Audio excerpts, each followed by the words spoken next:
దేవునికి స్తోత్రం కలుగును గాక. హల్లెలూయా, హల్లెలూయా, హల్లెలూయా. అందరూ లేచిన పడదాం. లూకాసు సువార్త 6వ అధ్యాయము 13వ వచనాన్ని మనం చదువుదాం. లూకాసు సువార్త 6వ అధ్యాయము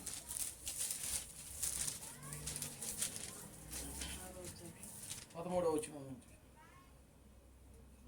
ఉదయమైనప్పుడు ఆయన తన శిష్యులను పిలిచి వారిలో 12 మందిని ఏర్పరిచి వారికి అపోస్తలులు అని పేరు పెట్టాను. వీరెవరనగా ఆయన ఎవనికి పేతురు అను మారు పేరు పెట్టెను. ఆ సీమోను అతని సహోదరుడైన ఆంద్రియ, యాకోబు, యోహాను, ఫిలిప్పు, బర్తలోమయి, మత్తయి, తోమా, అల్ఫయి కుమారుడైన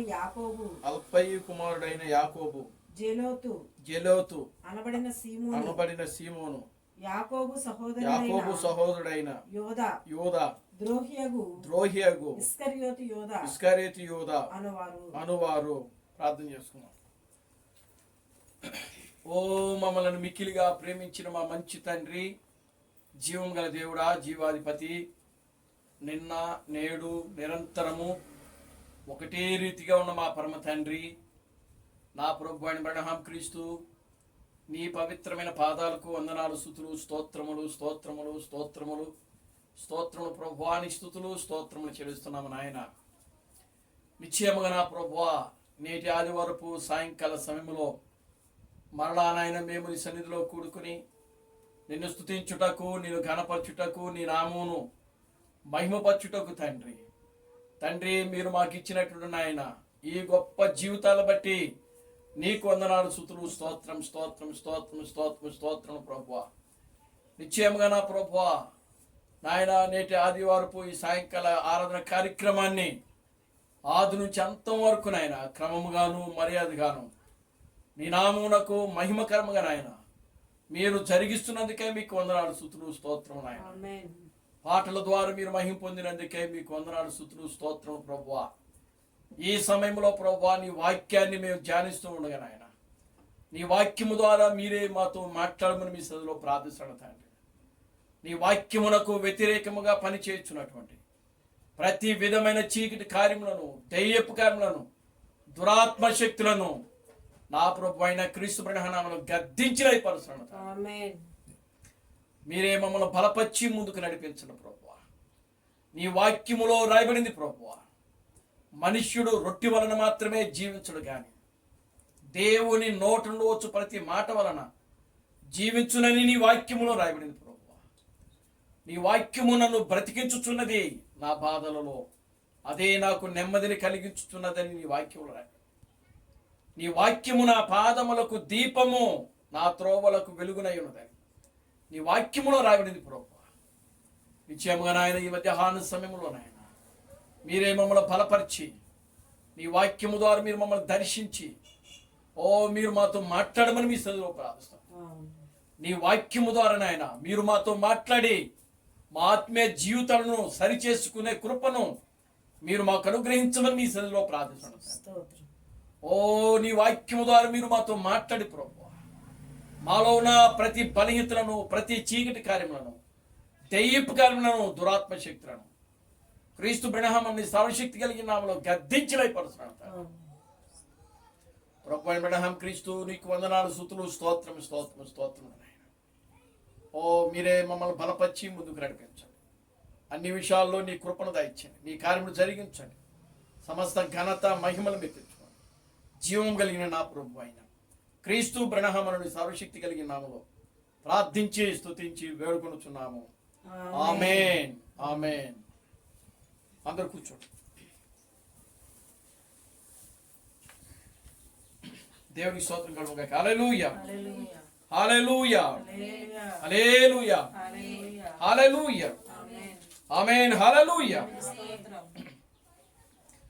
మన ప్రభువును రక్షకుడును విమోచకుడైన ప్రభు అయిన క్రీస్తు నామములో మీ అందరికీ నా వందనాలండి. అందరికీ వందనాలు. దేవుని స్తోత్రం కలుగుగాక. హల్లెలూయా. ఆమేన్. హల్లెలూయా. దేవుడు గడిచిన దినములన్నీ కూడా ఆయనకు ఉచితమైన కృపను బట్టి, దయను బట్టి, ప్రేమను బట్టి దేవుడు మనలను కాపాడి, మనను రక్షించి, మనను బ్రతికిస్తూ, మనలను ఆయన సజీవులుగా ఉంచుతూ ఉన్నాడు. దేవుని స్తోత్రం కలుగుగాక. హల్లెలూయా. ఎంతో మందికి లేని భాగ్యమును దేవుడు మనకు అనుగ్రహిస్తున్నాడు. దేవుని స్తోత్రం కలుగుగాక. హల్లెలూయా. ఆమేన్. హల్లెలూయా. ఈ దినమును చూడలేక అనేక మంది బిడ్డలు ప్రియులారా మరణించి ఉన్నారు. అనేక మంది బిడ్డలు బలహీనతలతో, అనారోగ్యములతో హాస్పిటల్లో ఉంటున్నారు. అనేక మంది కోమాలో ఉంటున్నారు. దేవుని స్తోత్రం కలుగుగాక. హల్లెలూయా. దేవుడు తన యొక్క ఉచితమైన కృపను బట్టి, ప్రేమను బట్టి, ప్రియమైన దేవుని బిడ్డలారా, దేవుడు మనలను వాటన్నిటి నుండి కూడా తప్పించి కాపాడి మనను బ్రతికిస్తూ మనలను ఆయన సజీవులుగా ఉంచుతున్నాడు. దేవుని స్తోత్రం కలుగుగాక. హల్లెలూయా. ఆమేన్. హల్లెలూయా. దేవుడు మనలను ఆయన కృపతో కాపాడి, కనికరించి, కృప చూపిస్తూ అన్ని విషయాల్లో కూడా ప్రియులారా మనలను ఆయన ముందుకు తీసుకుని వెళ్తా ఉన్నాడు. దేవుని నామానికి మహిమ కలుగుగాక. Hallelujah. Glory to God. Hallelujah. దేవుని యొక్క ఉచితమైన కృప, దేవుని యొక్క ఉచితమైన కృప, కృప ద్వారానే మనము రక్షించబడి ఉన్నాం. ఆమేన్. హల్లెలూయా. మన నీతిని బట్టో, లేదా మన యొక్క విశ్వాసమును బట్టో, లేకపోతే మన భక్తిని బట్టో మనము కాపాడబడటం, రక్షించబడటం, లేదా విమోచన పొందటం జరగలేదు. కానీ కేవలము కృప ద్వారా మాత్రమే. దేవుని స్తోత్రం కలుగుగాక. హల్లెలూయా. కృప ద్వారా మాత్రమే దేవుడు జగత్తుకు పునాది వేయబడక మునిపే ఆయన ఆలోచనలో, ఆయన యొక్క ఉద్దేశంలో, ఆయన యొక్క తలంపులో మనల్ని ఉంచుకొని ప్రియులారా ఆయన యొక్క గొర్రెపిల్ల యొక్క జీవ గ్రంథములో మన పేర్లు రాసి ఈ చివరి దినములలో మనలను ఆయన ఈ భూమి మీదకి తీసుకుని వచ్చి ఆయన మారని నామము, ఆయన నిత్యమైన నామమును మనకు అనుగ్రహించి ఆ యొక్క నిత్యమైన నామములో ఎల్లప్పుడూ కూడా ఆయనను స్తుతించుటకు, ఆయనను ఘనపరచుటకు, ఆయన నామమును మహిమపరచడానికి దేవుడు మనకు ఈ గొప్ప సమయాన్ని ఇచ్చాడు. దేవునికి స్తోత్రం కలుగుగాక. హల్లెలూయా. హల్లెలూయా. పాత నిబంధనలో ఉన్నటువంటి భక్తులకు దేవుడు ఇటువంటి అవకాశం ఇవ్వలేదు. దేవునికి స్తోత్రం కలుగుగాక. హల్లెలూయా. చూడండి, కొత్త నిబంధనలో ఉన్నటువంటి అపోస్తలులకు కానీ, 7 సంఘకాలాలలో వచ్చినటువంటి 7 ప్రవక్తలకు కానీ, 7 సంఘకాలములలో ఉన్నటువంటి సంఘ పరిశుద్ధులకు కానీ దేవుడు ఈ కృపను వాళ్ళకి ఇవ్వలేదు. దేవునికి స్తోత్రం కలుగుగాక. హల్లెలూయా. ఆమేన్. హల్లెలూయా. ఎందుకు పనికిరానటువంటి మనలను ప్రియులారా గమనించండి, ఆయన భూమికి పునాదులు వేయబడక మునిపే మనలను ఆయన ప్రేమ చేత, కేవలము ఆయన యొక్క ప్రేమ చేత మాత్రమే, కేవలము ఆయన యొక్క ఉచితమైన కృప ద్వారా మాత్రమే ప్రియులారా ఆయన మనలను ప్రేమించి మనల్ని ఎన్నుకొని ఇంత గొప్ప భాగ్యాన్ని దేవుడు మనకు అనుగ్రహించాడు. దేవుని స్తోత్రం కలుగుగాక. హల్లెలూయా. ఆమేన్. హల్లెలూయా. కనుక చూడండి, క్రీస్తు బ్రహ్మము ఆయన ఒక చక్కటి ఉపమానం చెప్పాడు. దేని గురించి అంటే, నీవు ఎక్కడైతే ఆయన సన్నిధిని విడిచిపెట్టావో మరి అక్కడికే తిన్నగా నీవు తిరిగి రావాలను. దేవుని స్తోత్రం కలుగుగాక. హల్లెలూయా. అంటే నీవెక్కడైతే పడిపోతున్నావో, నీవెక్కడైతే దేవుణ్ణి విడిచిపెడుతున్నావో మరలా తిరిగి ఆ యొక్క దగ్గరికే వచ్చి నీవు మరలా ఆయనను ఏడుకోవాలి, ఆయనను ప్రార్థించాలని ఒక చక్కటి ఉపమానం చెప్పాడు ఆయన. దేవుని స్తోత్రం కలుగుగాక. హల్లెలూయా. ప్రతి మనిషి జీవితంలో పడిపోవటము లెగటము అనేది జరుగుతూనే ఉంటుంది.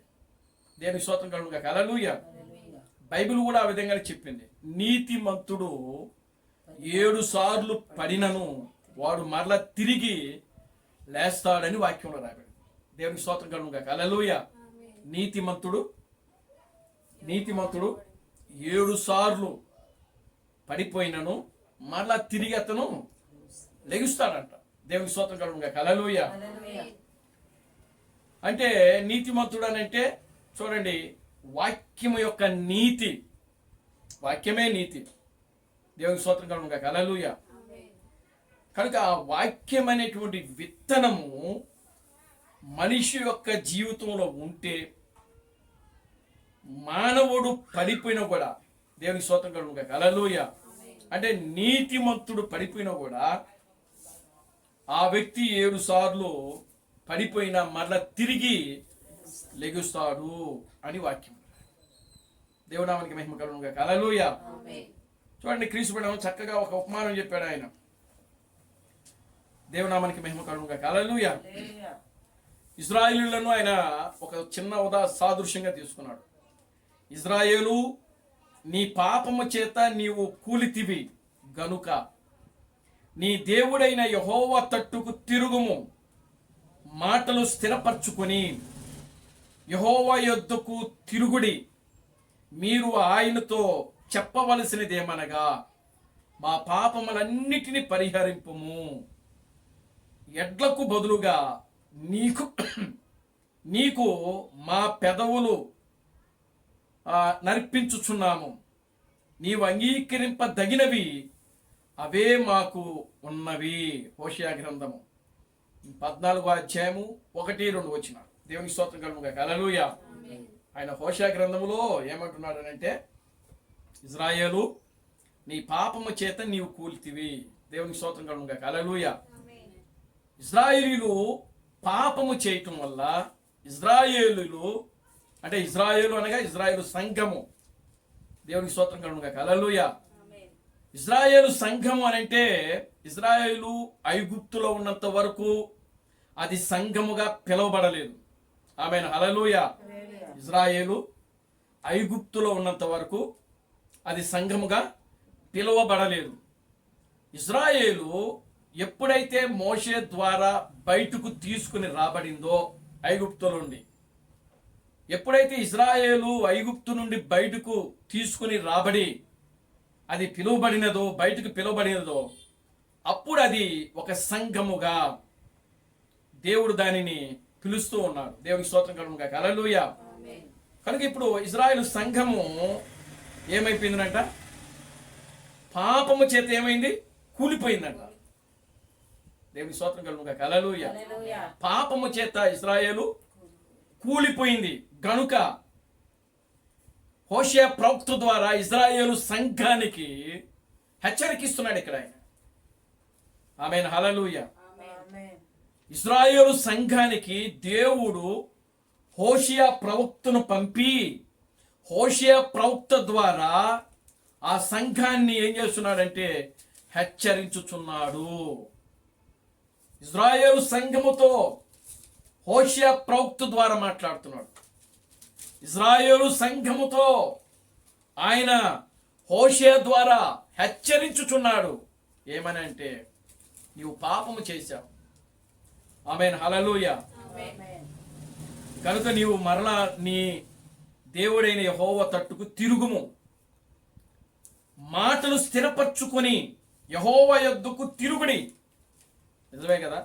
ఈ మాట చూడండి, ఒక మాట ఏమంటున్నాడు అక్కడ చూడండి. మాటలు స్థిరపరచుకొని, దేవుని స్తోత్రం కలుగును గాక. హల్లెలూయా. నీ మాటల్లో ఏముండాలి? స్థిరత్వం ఉండాలి. గంటకు ఒక మాట, పూటకు ఒక మాట, నీ దగ్గర నీ మాట, నా దగ్గర నా మాటలు ఉండకూడదు. అవునా? నీవు నీ తండ్రితో ఏ మాట చెప్తున్నావో నీ తల్లితో కూడా అదే మాట చెప్పాలి. నీ తల్లితో ఏ మాట అయితే చెప్తున్నావో నీ తండ్రితో కూడా అదే మాట చెప్పాలి. దేవునికి స్తోత్రం కలుగును గాక. హల్లెలూయా. అంతేగాని నీ తండ్రి దగ్గర ఒక మాట, నీ తల్లి దగ్గర ఒక మాట చెప్పకూడదు. అందుకని ఆయన ఏమంటున్నాడు, మాటలు స్థిరపరచుకుని యెహోవా యొద్దకు తిరుగుడి, మీరు ఆయనతో చెప్పవలసినదేమనగా మా పాపములన్నిటిని పరిహరింపుము, ఎడ్లకు బదులుగా నీకు మా పెదవులను అర్పించుచున్నాము, నీవు అంగీకరింపదగినవి అవే మాకు ఉన్నవి. అంటే ఎడ్లను అర్పించకుండగా, కోడెలను అర్పించకుండగా మా పెదాలను మీకు అర్పించుచున్నాం. పెదాలంటే ఏంటి? ఏంటి? స్తుతియాగము, జిహ్వ ఫలము. దేవునికి స్తోత్రం కలుగునుగా. హల్లెలూయా. జిహ్వ ఫలము అనగా నా నోటితో నాలుకతో ప్రభువును స్తుతించుట. జిహ్వము అంటే అర్థం ఏంటి? నాలుక. దేవునికి స్తోత్రం కలుగునుగా. హల్లెలూయా. కనుక ఇప్పుడు ఇశ్రాయేలు సంఘము దేవుని ఎదుట తమ పాపములు ఒప్పుకోవాలి, మరలా సంపూర్ణంగా దేవుని వైపు తిరగాలి. ఆయన ఏం చెప్తున్నాడు అని అంటే, ఇప్పుడు ఇశ్రాయేలు తాను చేసిన అవిధేయత పాపమంతటిని దేవుడు తన కృపలో దయలో క్షమించే చోటికి అది వచ్చినట్లుగా మనము చూస్తున్నాము. నిజమే. దేవుని స్తోత్రం కలుగునుగాక. హల్లెలూయా. గత వారంలో మనం చూసాం కదా, 54వ అధ్యాయంలో, యెషయా గ్రంథము 54వ అధ్యాయంలో మనం చూస్తున్నాం. దేవునికి స్తోత్రం కలుగునుగాక. హల్లెలూయా. అక్కడ ఆదరణ లేక, దేవునామానికి మహిమ కలుగునుగాక. హల్లెలూయా. చూడండి, చదవండి. మొదటి వచనం. గొడ్రాల పిల్లలు కననిదానా జయగీతమెత్తుము, ప్రసవేదన పడినదానా ప్రసవ వేదన పడనిదానా జయకీర్తన ఎత్తి ఆనందపడము. దేవుని స్తోత్రం కలుగునుగాక. హల్లెలూయా. చూడండి ప్రియమైన దేవుని బిడ్డలారా, ఆదరణ లేక పట్టబడిన దాని ఉంటుంది అక్కడ ఆ కింద మనం చదువుతా ఉంటే. కనుక పాపము వలన ప్రియులరా మనకు ఏముండదు? ఆదరణ అనేది ఉండదు, నెమ్మది అనేది ఉండదు, సమాధానం అనేది ఉండదు, సంతోషం అనేది ఉండదు. దేవునికి స్తోత్రం కలుగునుగాక. హల్లెలూయా. ఆమేన్. హల్లెలూయా. కనుక దాని గురించి మాట్లాడుతున్నాడు ఇక్కడ ఆయన. దాని వెంట వచ్చే వచనాలలో చూస్తే, నేను అన్ని గొప్ప కార్యములు చేసినను, అద్భుతములు వెండి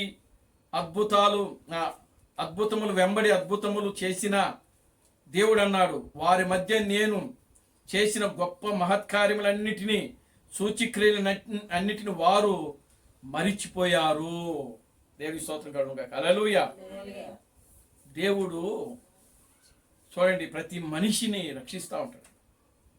దేవునికి స్తోత్రం కలుగునుగాక. హల్లెలూయా. గ్లోరీ ఇక్కడ. హల్లెలూయా.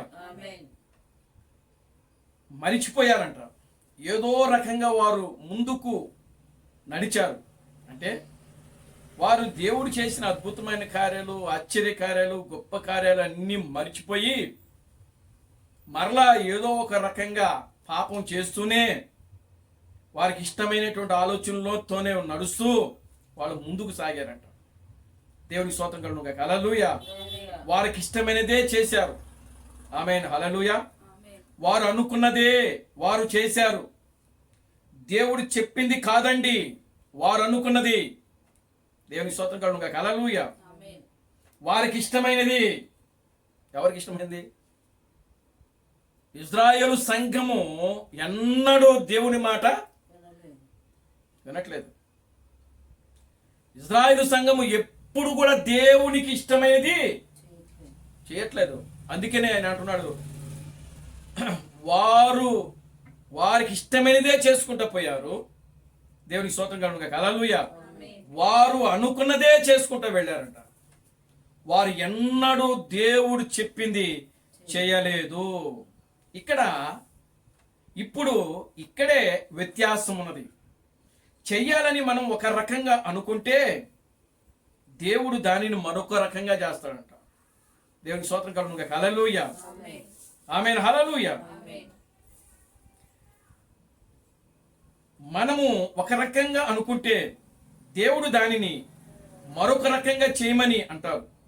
అలాంటప్పుడు మనం వెనక్కి తిరిగి వచ్చి దేవుడు చెప్పినట్లు చేయవలెను. ఆమేన్, హల్లెలూయా. దేవుడు మనకు ఒక పని చెప్పినప్పుడు మనము ఆ పనినే ఎలా చేస్తాం? మన సొంత ఆలోచనలో ఇంకో దానికి ఏదేదో కలిపి చేస్తూ ఉంటాం. కానీ అలా కాదంట.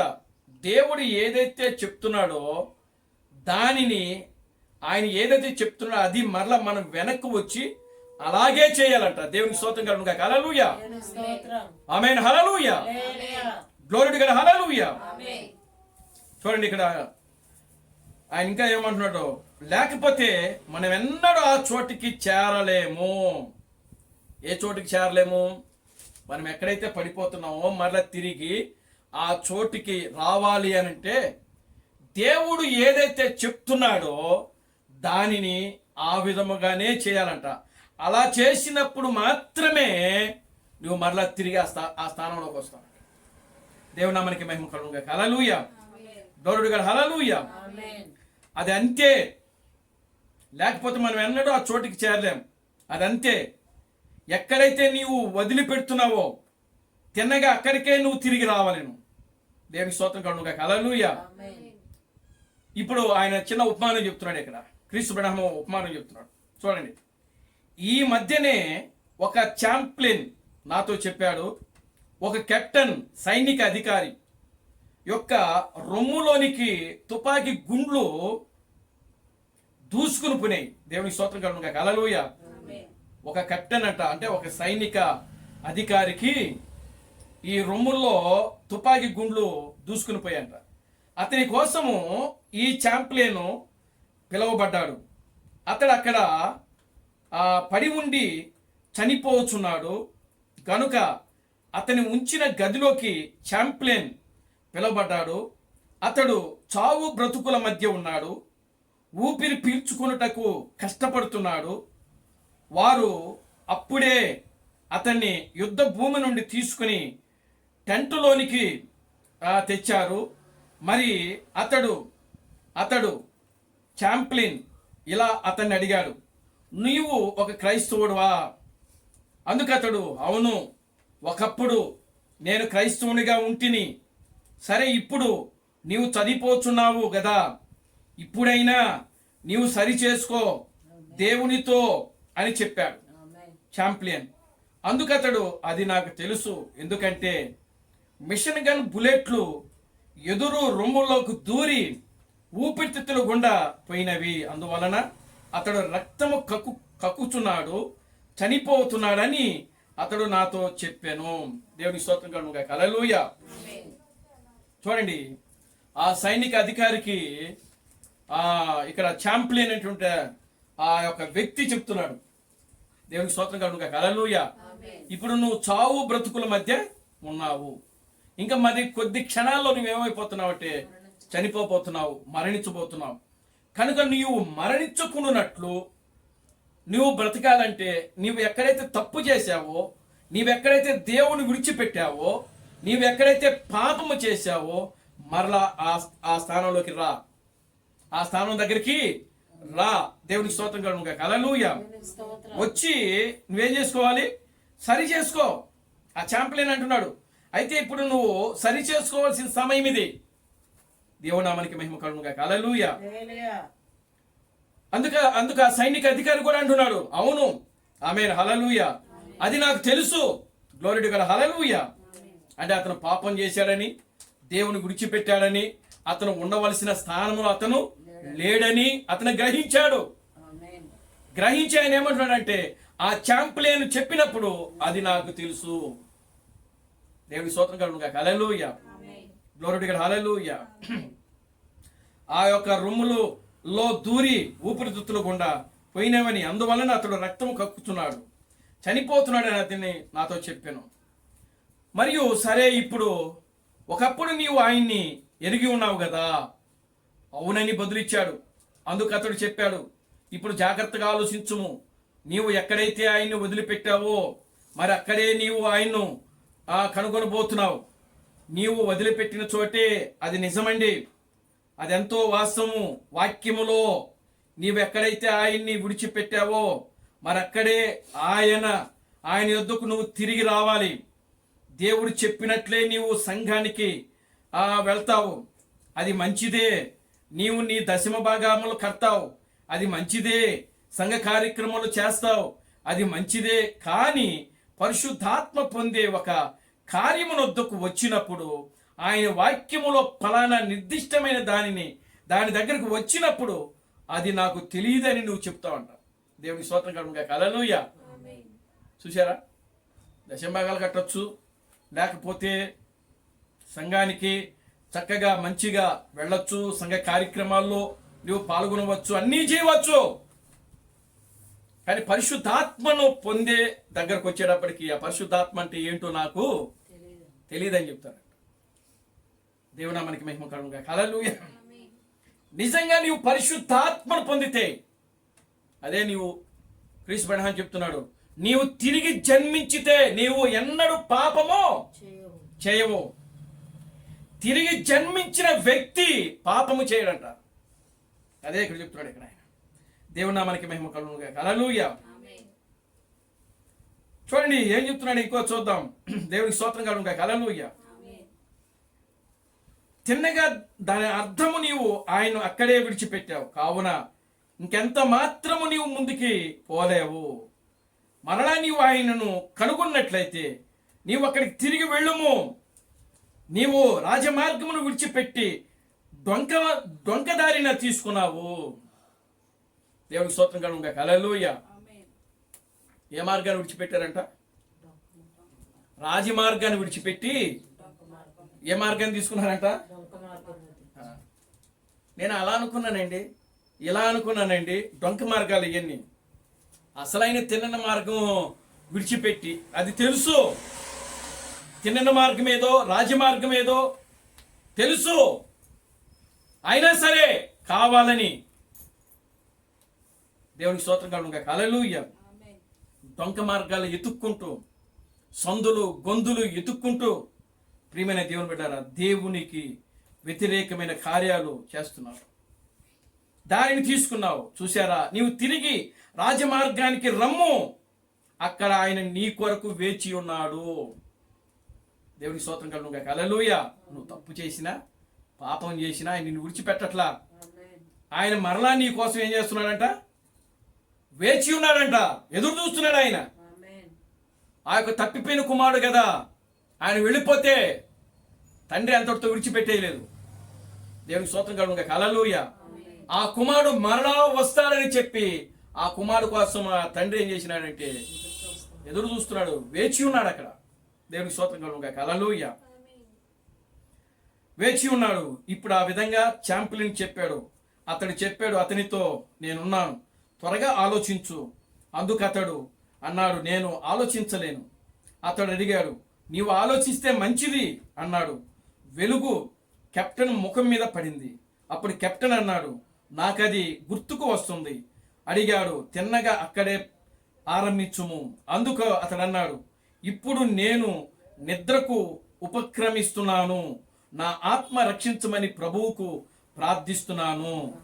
ఆయన్ని అతడు ఎక్కడ విడిచిపెట్టాడో ఉయ్యాల తన తల్లి మోకాళ్ళు నొడ్ల మరలా ఆయన్ని అతడు అక్కడే తిరిగి వచ్చి కనుగొన్నాడు. చూసారా, నీవెక్కడైతే ఆయన విడిచిపెట్టావో మరి అక్కడికే తిన్నగా నీవు తిరిగి రావలెను. కనుక నీవైనా ఎవరైనా సరే ప్రియులారా, పాపం చేయటం అది ఒక నైజం, తప్పు చేయటం. కానీ ఆ తప్పును విడిచిపెట్టి ఒప్పుకొని మరలా దేవుని సన్నిధికి వస్తే ఆయన నీ కోసం ఏం చేస్తున్నాడంట? వేచి ఉన్నాడంట. దేవుని స్తోత్రం కలుగును గాక. హల్లెలూయా. ఒకసారి ఆయన వచ్చాడు, నీ కోసం నిన్ను రక్షించాడు, నీ కోసం రక్తం కార్చాడు. నువ్వు ఆయన తెలుసుకున్నావు. తెలుసుకున్న నీవు మళ్ళా తప్పు చేస్తే, పాపము చేస్తే, ఈసారి ఆయన నీ వెనక రాడు. నీవే మళ్ళా తిరిగి నీవెక్కడైతే ఆయన విడిచిపెట్టావో మరలా ఆ స్థానంలోకి నువ్వు వచ్చి ఈయన ఎక్కడ విడిచిపెట్టాడంట? తల్లి మోకాళ్ళు ఉయ్యాల, తన తల్లి మోకాళ్ళు నొట్ల, అంటే ఆమె మోకరించి ప్రార్థన చేసినప్పుడు, అంటే ఆయన చిన్న బాలుడుగా ఉన్నప్పుడే అదే తెలుసు ఆయనకి. ఇక మిగతా జీవితం తెలీదు. చదువుల్లో పడిపోయాడు. ఈయన దేనికి నాయకుడు? ఈయన ఒక సైనిక దళానికి నాయకుడు, ఈయన కెప్టెన్ అని. ఈయన అన్నాడు కూడా ఆయన ఇక ప్రార్థన చేయటం కానీ ఏమీ లేనే లేదు. దేవుని స్తోత్రం కలుగుగా. హల్లెలూయా. దేవుని ఆరాధించడం కానీ, దేవుని మహిమపరచడం కానీ, స్తుతించడం కానీ ఇవేవి లేవు. దేవుని స్తోత్రం కలుగుగా. హల్లెలూయా. ఎంతసేపటికి చదువు జాబు ఉద్యోగము వీటిలో పడిపోయాడు. ఇంకా అట్లాగే కొట్టుకుని పోయాడు. ఏమైంది? ఒక్కసారి దేవుడు కొట్టాడు ఒక దెబ్బ, బుల్లెట్లు దిగిపోయినాయి, రొమ్ములు గుండా ఊపిరితిత్తులోకి వెళ్ళిపోయినాయి. దేవుని స్తోత్రం కలుగుగా. హల్లెలూయా. అప్పుడు ఒక ఛాంపియన్ వెళ్ళాడు, గుర్తు చేశాడు, నువ్వు ఎక్కడైతే పడిపోయావు మళ్ళా ఆ స్థానంలోకి రా. ప్రియమైన దేవుని బిడ్డలారా, దేవుడు ప్రతి మనిషికి ఒక అవకాశం ఇస్తాడు. అది నీవైనా లేకపోతే నేనైనా ఎవరైనా కావచ్చు. ఆ అవకాశాన్ని మనం సద్వినియోగం చేసుకుంటేనే మనము మరలా తిరిగి దేవుని యొక్క సన్నిధిలో, ఆయన యొక్క నిత్యత్వంలో మనం కలపబడతాం. లేకపోతే ఇంకా దేవుడే విడిచిపెట్టేస్తాడు. దేవుని స్తోత్రం కలుగుగా. హల్లెలూయా. కనుక ప్రియమైన దేవుని బిడ్డలారా, దేవుడిచ్చేటువంటి గొప్ప సమయాలని, దేవుడిచ్చేటువంటి యొక్క మంచి సమయాన్ని, దేవుడు మన జీవితాల్లో చేసే ప్రతి కార్యాన్ని మనం గుర్తు చేసుకోవాలి. దేవుని స్తోత్రం కలుగుగా. హల్లెలూయా.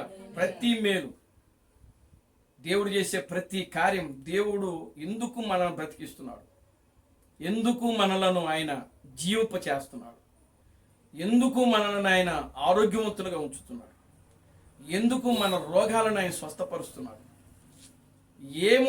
ఏమి మన ద్వారా ఆయన ఏమి ఆశిస్తున్నాడు అనేది ఒకసారి ప్రియులరా మనల్ని మనం ఏం చేసుకోవాలంటే పరీక్షించుకోవాలి. మన జీవితాలు పరీక్షించుకోవాలి. దేవుని స్తోత్రం కలుగుగా. హల్లెలూయా. ఆమేన్. హల్లెలూయా. అలా పరీక్షించుకొని మనల్ని మనం తగ్గించుకొని దేవుని యొక్క సన్నిధిలో ప్రియులరా మోకరించి ఏడ్చి, ప్రియులరా పశ్చాత్తాపంతో మనము మోకరించి ప్రార్థించినప్పుడు దేవుడు మన ప్రార్థన ఆలకిస్తాడు. దేవుని స్తోత్రం కలుగుగా. హల్లెలూయా. నీలో ఆ పశ్చాత్తాపం లేనప్పుడు దేవునామానికి మహిమ కలుగుగా. హల్లెలూయా. చూడండి, వేలాది నదులంతా విస్తారమైన తైలం ఇచ్చిన ప్రియులారా, ఆయన ఇదిగో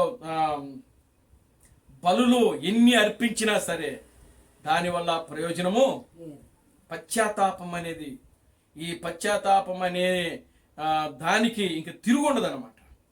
దేవుని స్తోత్రం కలుగుగా. హల్లెలూయా.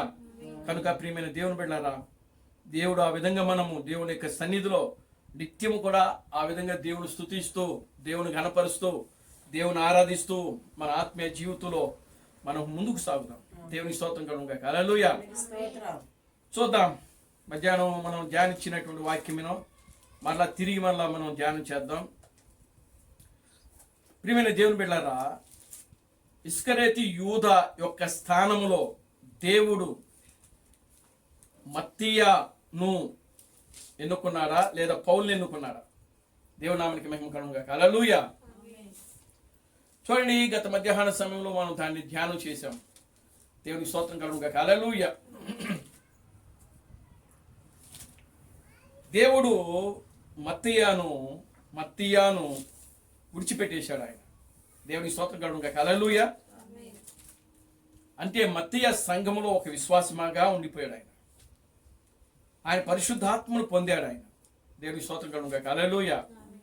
ఎందుకనంటే ఆ 120 మంది అక్కడ కూడుకుని ఉన్నారు. ఆ 120 మందిలో ఈ మత్తీయ కూడా ఒక వ్యక్తిగా ఉన్నాడు ఆయన. దేవుని స్తోత్రం కలుగుగా. హల్లెలూయా. 120 మందిలో మత్తీయ కూడా ఒక వ్యక్తి కనుక ఆయన కూడా పరిశుద్ధాత్మను పొందాడు. ఆయన అద్భుతాలు చేయలేదు, లేదా పరిచర్య కూడా చేయలేదు. ఆయన పరిచర్య చేసినట్టు కానీ లేదా అద్భుతాలు చేసినట్టు కానీ పరిశుద్ధ గ్రంథములో ఎక్కడ కూడా రాయబడలేదు. ఆమేన్. హల్లెలూయా. దేవుడు ఆ స్థానములో పౌలునే ఎన్నుకున్నాడు.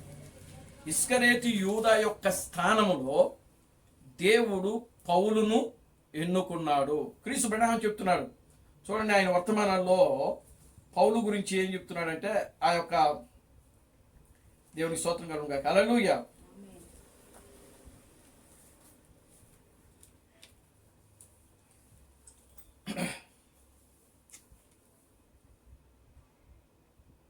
దేవునామానికి మహిమ కలుగును గాక. హల్లెలూయా. హల్లెలూయా. చూడండి క్రీస్తు బ్రహ్మం చెప్తున్నాడు, ఆయన ఏం చెప్తున్నాడు అని అంటే, ఈ కాలము యొక్క సూచన అనే వర్తమానంలో మాట్లాడుతున్నాడు ఆయన. దేవునికి స్తోత్రం కలుగును గాక. హల్లెలూయా. ఆమేన్. ఈ కాలము యొక్క సూచన. సూచన అనేటువంటి సందేశంలో క్రీస్తు బ్రహ్మం ఏమని మాట్లాడుతున్నాడంటే, నేటికిని దేవుడు వ్యవహరించును, ఆయన రేపు ఏమి చేయనై ఉండెనో అది ఆయనకే చెందును, మరియు ఆయన మనతో ఎల్లప్పుడూ వ్యక్తిగతముగానే వ్యవహరించనై ఉన్నాడు. దేవునికి స్తోత్రం కలుగును గాక. హల్లెలూయా. హల్లెలూయా. ఆమేన్. హల్లెలూయా. హల్లెలూయా. ఆయన రేపు ఏమి చేయనై ఉన్నాడో అది ఆయనకే చెందునంట, మరియు ఆయన మనతో ఎల్లప్పుడూ వ్యక్తిగతముగా ఆమేన్ హల్లెలూయా ఆమేన్. వ్యవహరించునై ఉండెను. చూడండి, ఎందుకనగా గుంపులుగానున్న వ్యక్తులు చాలా ఎక్కువగా అభిప్రాయములు కలిగి ఉందురు. దేవునికి స్తోత్రం కలుగును గాక. హల్లెలూయా. ఆమేన్. అంటే గుంపులుగా ఆమేన్ హల్లెలూయా. ఆమేన్. ఇది మా గుంపు అంటే డినామినేషన్లుగా, చూడండి, ఇది మా సంస్థ, ఇది మా డినామినేషను, ఇది మా సంస్థ అని గుంపులుగా ఎవరైతే ఉంటారో దేవుడు ఆ గుంపులతో వ్యవహరించడంట ఆయన. దేవుని స్తోత్రం కలుగును గాక. హల్లెలూయా. హల్లెలూయా. ఆమేన్ హల్లెలూయా. హల్లెలూయా. కానీ దేవుడు ఎలా వ్యవహరిస్తాడు అని అంటే, వ్యక్తిగతముగా, నువ్వు పర్సనల్గా వ్యక్తిగతముగా, అంటే నువ్వు ఆ దేవునితో వ్యక్తిగతంగా గడిపితే, దేవుని యొక్క సన్నిధిలో నువ్వు ఒక్కడివే ఆయనతో సహవాసం చేస్తే, అప్పుడు దేవుడు తన ఆలోచనలు ఏమిటో, తన ఉద్దేశాలు ఏమిటో, తన ప్రణాళిక ఏమిటో నీతో పంచుకోవడానికి ఆయన ముందుకు వస్తాడంట. దేవుని స్తోత్రం కలుగును గాక. హల్లెలూయా. ఆమేన్ హల్లెలూయా. హల్లెలూయా. చూడండి, ఆయన ఏమంటున్నాడంటే, వ్యక్తిగతముగానే ఆయన వ్యవహరించనై ఉండెను. వ్యక్తులు చాలా ఎక్కువ అభిప్రాయములు కలిగి ఉందరు. గుంపులుగా ఉన్న దగ్గర అనేక అభిప్రాయాలు ఉంటాయి. నిజమే కదా, నేను ఒక మాట చెప్తా, లేకపోతే ఆమె ఒక మాట చెప్తుంది, లేకపోతే ఆమె ఒక మాట చెప్తా ఉంటుంది, లేకపోతే నువ్వు ఒక మాట చెప్తావు. ఇక్కడ ఎవరు ఆలోచనలు ఏమాత్రం కలవకపోతే అక్కడ కుదరదు. కలిస్తే పర్వాలా, నా అభిప్రాయము లేకపోతే మీ అభిప్రాయాలన్నీ ఒకటిగా ఉంటే దేవుడు దాన్ని ఏం చేస్తాడు? సమ్మతిస్తాడు. ఆమేన్. ఆమేన్ హల్లెలూయా. ఆమేన్. నా అభిప్రాయం వేరుగా ఉండి మీ అభిప్రాయాలు వేరుగా ఉంటే, దేవుడు ఆ మాటకు, దేవుని యొక్క అభిప్రాయం వేరుగా ఉందనుకోండి, అప్పుడు మన మాటలకు ఆయన మాటలకు వ్యత్యాసం ఉంటే దేవుడు అక్కడ సమ్మతించడు.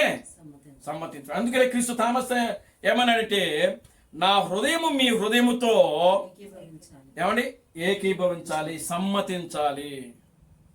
అంటే ఆయన ఆలోచన ఏమైతే ఉన్నదో, ఆయన ఉద్దేశాలు ఏవైతే ఉన్నావో, ఆ ఉద్దేశాలు దేవుడు మనతో పంచుకున్నప్పుడు, దేవుడు మనతో అవి చెప్పినప్పుడు, అప్పుడు ఆయన ఆలోచనకి, ఆయనకు ఉద్దేశాలకి మనం ఏమవ్వాలి? ఏకీభవించాలి, సమ్మతించాలి. ఆ సమ్మతిస్తేనే దేవుడు మనతో వస్తాడు. ఆమేన్ హల్లెలూయా. దేవుడు మన పక్షాన్ని నిలబడతాడు. దేవుడు మన పక్షాన్ని నిలబడి దేవుడు కార్యం చేస్తాడు. ఎప్పుడు కూడా దేవుని మాటకు సమ్మతించకపోతే, దేవుని మాటకు లోబడకపోతే, దేవుని మాటకు వినయము విధేయత చూపించకపోతే దేవుడు ఇంక అక్కడ అసలు ఉండనే. అందుకని క్రీస్తు థామస్ కానీ, క్రీస్తు బ్రహ్మం, ప్రభు అయిన క్రీస్తు బ్రహ్మం కానీ వాళ్ళు అంటున్నారు, దేవుడు ఎక్కడైతే, దేవుని యొక్క వాక్యానికి ఎక్కడైతే స్థానం ఉండదో నేను అక్కడ నిలబడలేను. దేవునికి స్తోత్రం కలుగును గాక. హల్లెలూయా. ఏమండి, దేవుని వాక్యానికి స్థానం లేని చోటు ఆయన ఉన్నాడంట. ఎవరు? క్రీస్తు బ్రహ్మం కానీ, క్రీస్తు థామస్ కానీ. మరి నువ్వు నేను ఎలా ఉంటావు? ఏమండి? నువ్వు నిజంగా దేవుని కుమారుడివి, దేవుని కుమార్తెవైతే దేవుని వాక్యము లేని చోటు నీవు ఉండలేవు, నిలవలేవు అసలు. దానికి కూడా ఒక చక్కటి ఉదాహరణ చెప్పాడు ఆయన. దేవుని స్తోత్రం కలుగును. హల్లెలూయా. ఎక్కడో ఒక పల్లెటూరులో ఒక చిన్న మందిరం ఉందంట. ఆ మందిరానికి ఆమె వెళ్తూ ఉందంట, ఒక వృద్ధురాలు. ఆమెకు 4 కుమార్తెలు. ఆమె పెద్ద కుమార్తెను ఎవడో సిటీలో ఉన్నవాడు పెళ్లి చేసుకున్నాడంట. చెప్పాడు కదా, రాత్రిగా చదువుకున్నాం మనం. దేవుని స్తోత్రం కలుగును. హల్లెలూయా. ఇప్పుడు ఆ సిటీ నుంచి వచ్చినటువంటి వ్యక్తి ఆమెను వివాహం చేసుకొని సిటీ సంఘానికి తీసుకుని వెళ్ళాడు. ఒకరోజు ఆ ముసలమ్మ వాళ్ళ కూతురు చూడటానికి ఊరెళ్ళింది. వీళ్ళందరూ ఎక్కడికి వెళ్తున్నారు? సిటీలో ఉన్నటువంటి సంఘానికి వెళ్తున్నారు. దేవుని స్తోత్రం కలుగును. హల్లెలూయా. ఏం కూడా వాళ్ళతో కూడా వెళ్ళింది ఆ సంఘానికి. వెళ్ళి ముందు సీట్లో కూర్చున్నట్ట. దేవుని స్తోత్రం కలుగును. హల్లెలూయా. ఈమె చక్కగా వస్త్రధారణ మొత్తం ఈ మెడ దగ్గర నుంచి మొత్తం ఇక్కడ దాకా కప్పేసుకొని ఉంది. ఇక్కడ దాకా ఫుల్ హ్యాండ్స్ చేసుకుంది స్త్రీ. దేవునికి స్తోత్రం కలుగును. హల్లెలూయా. ఏమండి? ఇప్పుడు ఆ పాస్టర్ యెహోవా నా కాపరిని చదివినప్పుడు ఈమెమంటుంది? దేవునికి స్తోత్రం హల్లెలూయా అని చెప్పి అరుస్తా ఉన్నా. ఆమేన్. హల్లెలూయా. అంటే దేవుడిని హెచ్చిస్తూ ఒక కాపరి మాట్లాడుతున్నప్పుడు దానికి ఆమె ఏం చెప్తుందంటే ఆమేన్ హల్లెలూయా అని చెప్తుంది. కానీ అక్కడ ఏ మాత్రము కూడా దేవుని యొక్క వాక్యానికి స్థానము లేకుండా అక్కడ ఉన్నటువంటి డీకన్స్ సంఘ పెద్దలను ఆ కాపరి ఏం చేయటం మొదలు పెడుతున్నాడు, పొగుడుతున్నాడు. దేవునికి స్తోత్రం కలుగును. హల్లెలూయా. అక్కడికి వెళ్తున్న స్త్రీలంతా ప్యాంట్లు, జీన్స్ ప్యాంట్లు. ఆమేన్. హల్లెలూయా. కనుక చూడండి ప్రియమైన దేవుని బిడ్డ, దేవుడు ఎక్కడ ఉంటాడు అంటే ఆయన వాక్యము ఎక్కడైతే ఉంటుందో ఆయన అక్కడే నివాసం చేస్తాడు. ఆమేన్. హల్లెలూయా.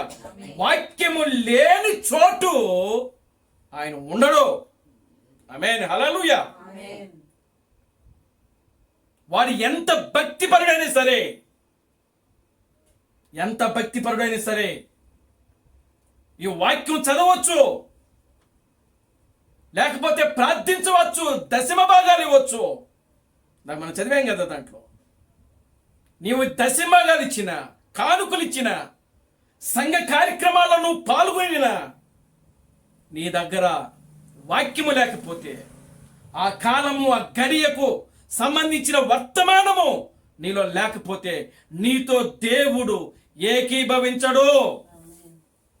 దేవునికి స్తోత్రం కలుగును. హల్లెలూయా. చూడండి, అపోస్తలులు సైతము యూదా పడిపోవటం వలన వారు ఇంకొకరిని ఎన్నుకున్న ప్రయత్నము చేసిన పిదప వారు చీట్లు వేయగా అది మత్తయి పేరు వచ్చినది. రాజ్యము యొక్క తాళపు చెవులు కలిగిన వారు కలిగి ఉండిన ఉత్తమమైనది అదే అయి ఉండెను.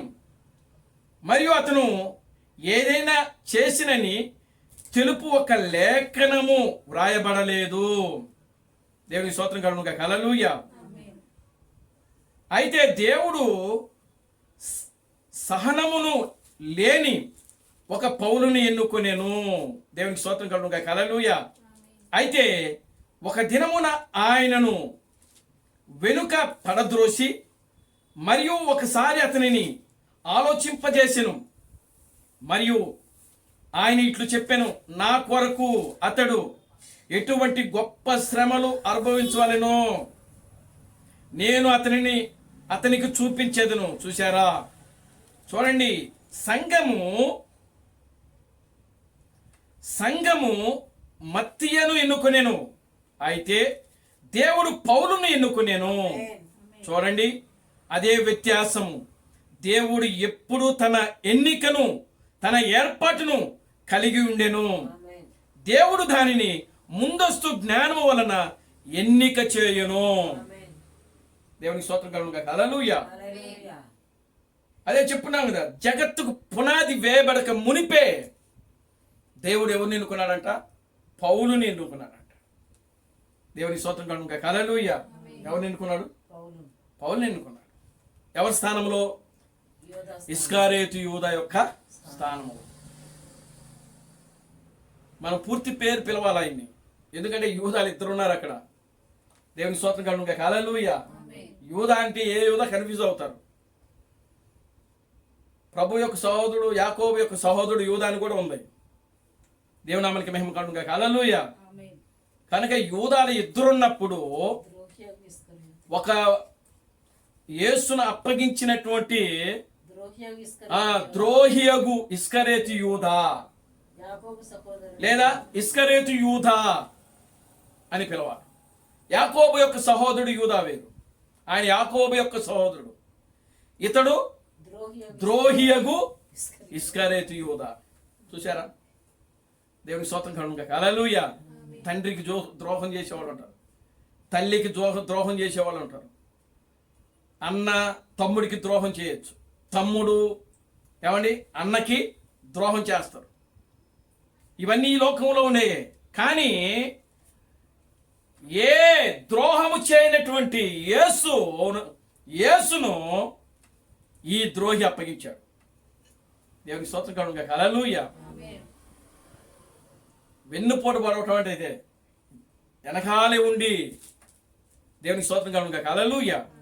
వెనకాలే ఉండి ఆయనతోనే తిరుగుతూ, ఆయనతోనే ఉంటూ, ఏంటి ఆయనతోనే ఆహారం తింటూ, ఆయన ఎక్కడ పడుకుంటే అక్కడే పడుకుంటూ, ఆయన రహస్య స్థావరాలన్నీ కనుక్కొని, యేసు యొక్క రహస్య స్థావరాలన్నీ కనుక్కొని, ఆయన రాత్రిలో ఎక్కడుంటాడో నాకు తెలుసు కనుక నేను ఎవరినైతే ముద్దు పెట్టుకుంటానో ఆయనే యేసు, మీరు వచ్చి ఆయన పట్టుకోండి, ఆయన బంధించరని చెప్పాడు. చూసారా ఎంత ద్రోహం అండి. దేవునికి స్తోత్రం కలుగును గాక హల్లెలూయా. కనుక సంఘము ఎవరిని ఎన్నుకున్నది? మత్తీయాను ఎన్నుకుంటే దేవుడు అపోస్తుడైన పౌలుని ఎన్నుకున్నాడు. పౌలుని ఈరోజు ఎన్నుకోవటం కాదది. ఆమేన్ హల్లెలూయా. భూమికి పునాదులు వేయబడక మునిపే ఆయన ముందు భూమి మీదకి రాబోతున్నాడు, శ్రమలు అనుభవించబోతున్నాడు. నా తరువాత సంఘాన్ని బలంగా స్థిరంగా నిలబెట్టగలిగిన వాడు అపోస్తుడైన పౌలు ఒక్కడే. దేవునామానికి మహిమ కలుగును గాక హల్లెలూయా. అందుకనే ఆయన అంటున్నాడు, దేవునామానికి మహిమ కలుగును గాక హల్లెలూయా. క్రీస్తు విడిచిపెట్టిన శ్రమలలో ఏమైనా తన శరీరమందు నెరవేర్చకపోతే ఆ మిగిలిన శ్రమలను నా శరీరమందు నేను నెరవేర్చుచున్నాను అని పలుకుతున్నాడు ఆయన. చూసారా ఎంత గొప్ప మాట అండి అది. ఏమండి? దేవునికి స్తోత్రం కలుగును గాక hallelujah. Glory to God hallelujah. యేసును పట్టుకున్న వెంటనే ఈ శిష్యులందరూ ఏమైపోయారు? పారిపోయారు. ఎక్కడోళ్ళు అక్కడ పారిపోయారు. నిజంగా అప్పుడు కానీ పౌలు గారు ఉంటే నిజంగా యేసును పట్టుకుని ఇచ్చేవాడు కాదేమో. దేవునికి స్తోత్రం కలుగును గాక హల్లెలూయా. ఎందుకంటే ఆయనకంటే ముందు నన్ను సిలువేయండి అనేవాడేమో పౌలు. ఒక ఎంత భక్తి, దేవుడు అంటే అంత పిచ్చి ఆయనకి. ఆమేన్ హల్లెలూయా. పౌలుకి దేవుడు అంటే అంత పిచ్చి, అంత దాన్ని మనం ఏ విధంగా చెప్పాలో మాటలు రావట్లా. దేవునికి స్తోత్రం కలుగును గాక హల్లెలూయా. ఆయన అనే మాటలు ఆ విధంగా ఉన్నాయి. జీవించుచున్నది నేను కాదు కానీ నాలో క్రీస్తే జీవించుచున్నాడు. నా శరీరములో, నా దేహములో క్రీస్తే ఉన్నాడు. నేను క్రీస్తును పోలి నడుచుకునుచున్నాను. దేవునికి స్తోత్రం కలుగును గాక హల్లెలూయా. ఎవరు చెప్పే మాటలు ఇవన్నీ? సాక్షాత్తు ఒక దేవుడు చెప్పే మాటలు ఇవన్నీ కూడా. Amen hallelujah. Glory to God హల్లెలూయా.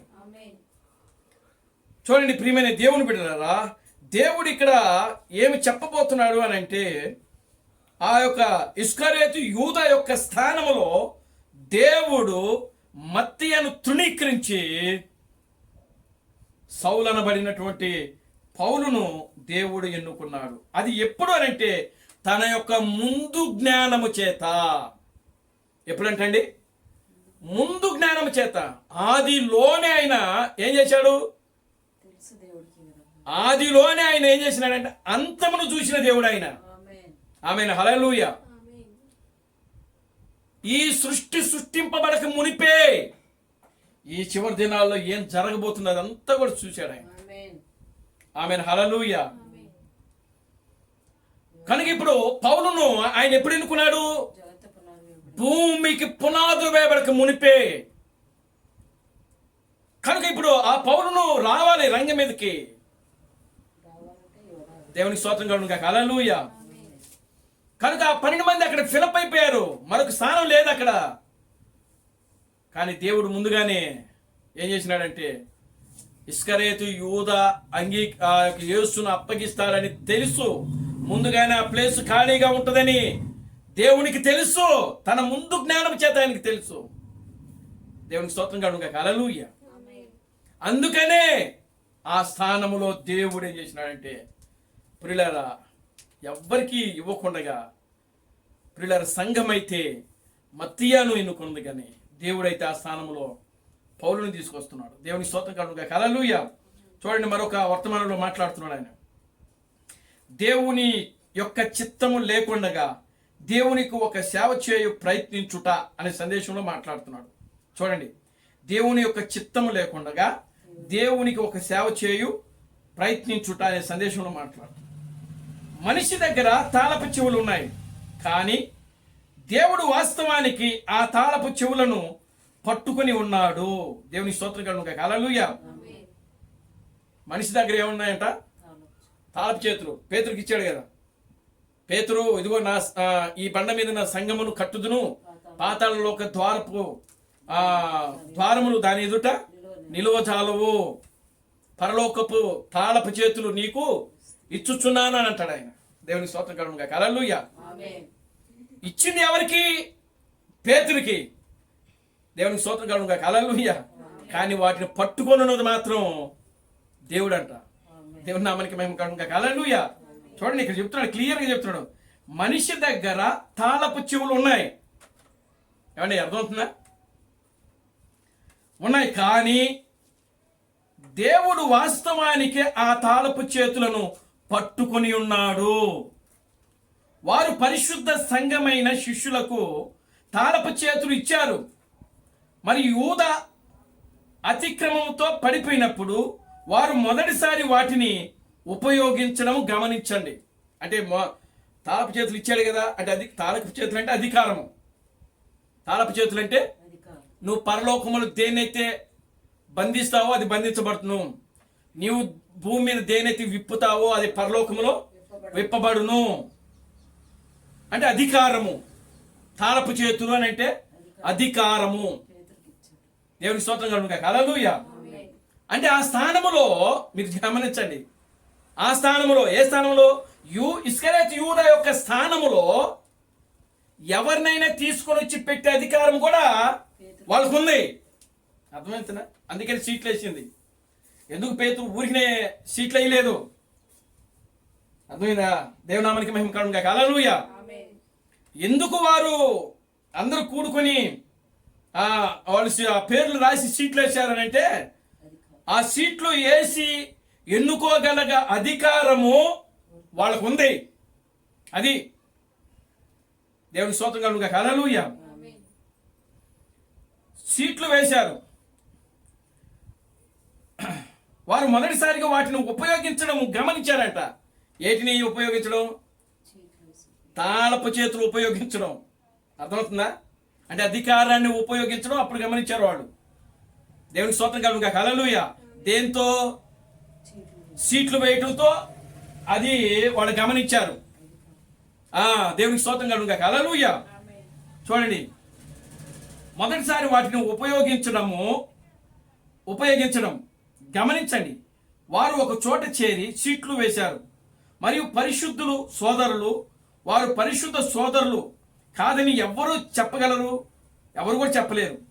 వారు పరిశుద్ధముగా లేరని ఎవరు చెప్పగలరు? కానీ వారు చీట్లు వేశారు, అది మత్తయి మీద పడినది. మరియు అతడు ఎప్పుడైనా ఏమి చేశాడు? ఏమీ లేదు. అయితే పౌలును ఎన్నుకోబడిన వాడు. ఆమెను హల్లెలూయా. అది దేవుని యొక్క ఎన్నిక. కొద్దిగా గద్ద ముక్కుతో వెటకారముగా అత్యధికత గల యూదుడు.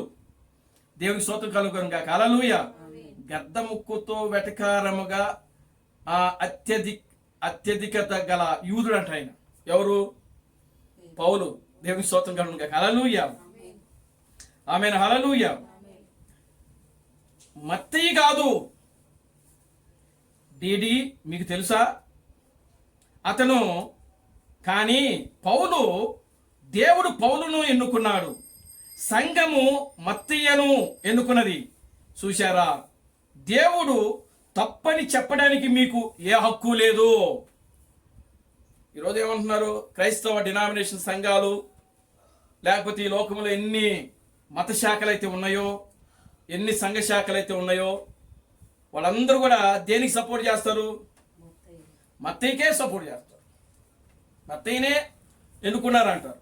ఒక బిషప్ని అడగండి, లేదా ఒక పోపుని అడగండి, లేకపోతే ఒక ఆర్చి బిషప్ను, రైట్ రెవరెండ్ను, వీళ్ళందరినీ మనం వెళ్ళి అడిగినా, అయ్యా ఇస్కరేతు యూదా స్థానంలో దేవుడు ఎవరిని ఎన్నుకున్నాడు అని నేను అడిగితే వాళ్ళు ఏం చెప్తారంటే, వాళ్ళు షీట్లు వేసుకుని మత్తయిని ఎన్నుకున్నారు కదా అంటారు. దేవుని స్తోత్రం కలుగునుగాక. హల్లెలూయా. అందుకే ఇక్కడ ఏమంటున్నాడు? ఓ డిడి నీకు తెలుసా? బ్రహ్నం గారు ప్రశ్నిస్తున్నాడు ఆయన్ని. ఎవరో ఉన్నారు అక్కడ. దేవుని స్తోత్రం కలుగునుగాక. హల్లెలూయా.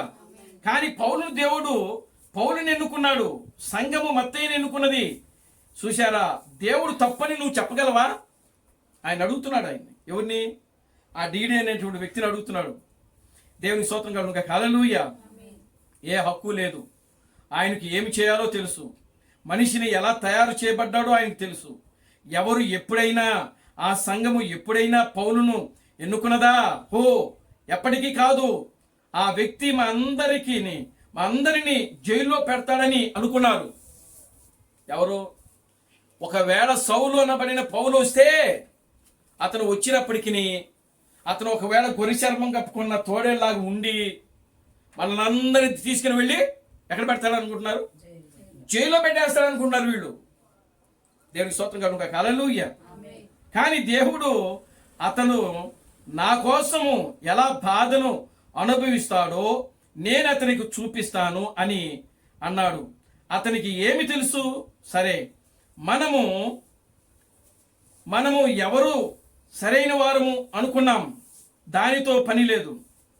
ఎవరు అర్హత కలిగి ఉన్నారో దేవునికి తెలుసు. ఎందుకంటే మనిషి హృదయము ఆయనకు తెలుసు, ఆయన ఎరిగి ఉన్నాడు. దేవునికి స్తోత్రం కలుగునుగాక. హల్లెలూయా. కేవలం ఒక మనిషి హృదయాలను ఆయన బయటికి తీసుకుని రాగలిగిన వాడు ఒక దేవుడు మాత్రమే. దేవునికి స్తోత్రం కలుగునుగాక. హల్లెలూయా. ఒకవేళ పౌలు కోపిష్ట ఉండొచ్చు, మూర్ఖత్వం పౌల్లో ఉండొచ్చు, కోపం ఉండొచ్చు. పౌలుకి కోపమే. రెండవది, బాగా చదువుకున్నాడు, అహంకారం ఉంది, గర్వం ఉంది పౌల్లో. ఎందుకు అనంటే అతను ఒక బెన్యామీను గోత్రికుడు. పాత నిబంధనలో సౌలు ఎంత కోపిష్టో, కొత్త నిబంధనలో ఉన్నటువంటి సౌలు కూడా అంతే కోపిష్టి. అందుకే క్రీస్తు ఆయన చెప్తున్నాడు, అతను సౌలుగా ఉంటే ఏమి పొందుకోలేడంట. అందుకనే సౌలు అనే పేరును మార్చి పౌలు అని పెట్టాడంట దేవుడు. దేవునికి స్తోత్రం కలుగునుగాక. హల్లెలూయా. పౌలు అనగా అర్థం ఏంటంటే చిన్నది అని అర్థం అంట, అంటే తగ్గించుకుని ఉండుట అని అర్థం అంట. అందుకనే ఆ పౌలు అనే పేరుకే ఆయనలో ఉన్న గుణ లక్షణాలన్నీ కనబడతా ఉంటాయి. దేవుని స్తోత్రం కలుగునుగాక. హల్లెలూయా. చాలా మంది పౌలు అనే పేరు పెట్టుకుంటారు, కానీ ఆ పేరుకు తగ్గ జీవితం ఉండదు. దేవుని స్తోత్రం కలుగునుగాక. హల్లెలూయా. కానీ దేవుడు పౌలును ఎరిగి ఉన్నాడు. దేవుడు పౌలును ఎరిగి ఉన్నాడు. ఆయన జీవితం ఏంటో తెలుసు ఆయనకి. దేవుని స్తోత్రం కలుగునుగాక. హల్లెలూయా. చూడండి, దేవుని మీద ఎంత పిచ్చి లేకపోతే అతను ధర్మశాస్త్ర ఉపదేశకుడి దగ్గరికి వెళ్ళి ధర్మశాస్త్రాన్ని నేర్చుకుంటాడు. ఆయన గమనీయుల దగ్గరికి వెళ్ళి ఏం చేసినాడు? ఏం చేసినాడు ఆయన అని అంటే ధర్మశాస్త్రాన్ని నేర్చుకున్నాడు ఆయన. గ్లోరీ టు గాడ్, హల్లెలూయా. ధర్మశాస్త్రమును క్షుణ్ణంగా నేర్చుకున్నారు, ఎరిగి ఉన్నాడు ఆయన. గమనీయాల దగ్గర నేర్చుకున్నాడు. గ్లోరీ టు గాడ్, హల్లెలూయా. అంత దేవుడంటే ఆయనకు అభిమానం. దేవుని స్తోత్రం కలుగును గాక, హల్లెలూయా. చూడండి, తన దేవుని కోసము ఇతరులను చంపగలిగే, దూషించగలిగే అంత గొప్ప వ్యక్తి అన్నమాట. దేవుని స్తోత్రం కలుగును గాక, హల్లెలూయా. ఒక విధంగా చెప్పాలంటే మతోన్మాదం అంటారు కదా. దేవుని స్తోత్రం కలుగును గాక, హల్లెలూయా. అంటే ఇప్పుడు పౌలుకి ఏ మతోన్మాదం ఉంది? యెహోవాయే నా దేవుడు, యెహోవాయే నా దేవుడు. మోషే ఇచ్చిన ధర్మశాస్త్రమే నాకు ధర్మశాస్త్రం. ఇక నాకు వేరే ధర్మశాస్త్రము లేదు, ఇక వేరే దేవుడు లేడు. నేను సహించలేను దాన్ని. దేవుని స్తోత్రం కలుగును గాక, హల్లెలూయా. ఆ యొక్క మత పిచ్చిలో ఎదిగాడు. ఎవరంటే సౌలు. దేవునికి స్తోత్రం కలుగును గాక, హల్లెలూయా. అవసరమైతే దానికోసం సౌలుది ఏమైనా చేస్తాడు, ఏమైనా చేస్తాడు. ఎవరినైనా ఎదిరిస్తాడు, ఎవరినైనా చంపగలడు, దేన్నైనా చేయగలడు. అంత ధైర్యము, అంత సహవాసము ఏ వ్యక్తిలో దేవుడు చూడలేదేమో. దేవునికి స్తోత్రం కలుగును గాక, హల్లెలూయా. అందుకే ఆయన పట్టుకున్నాడు. ఆయన దేవునామానికి మహిమ కలుగును గాక, హల్లెలూయా. ఆయన సాక్ష్యం ఇస్తా అంటాడు, పూర్వము నేను హింసకుడను, దూషకుడను, హానికరుడను అంటాడు ఆయన. ఓ అగ్రిప్ప రాజా, రాజుతో మాట్లాడుతూ ఆయన అంటాడు, పూర్వము నేను హింసకుడను, దూషకుడను, హానికరుడను. ఇప్పటికే నా గురించి మీకు తెలుసు ఆల్రెడీ. దేవుని స్తోత్రం కలుగును గాక, హల్లెలూయా. కానీ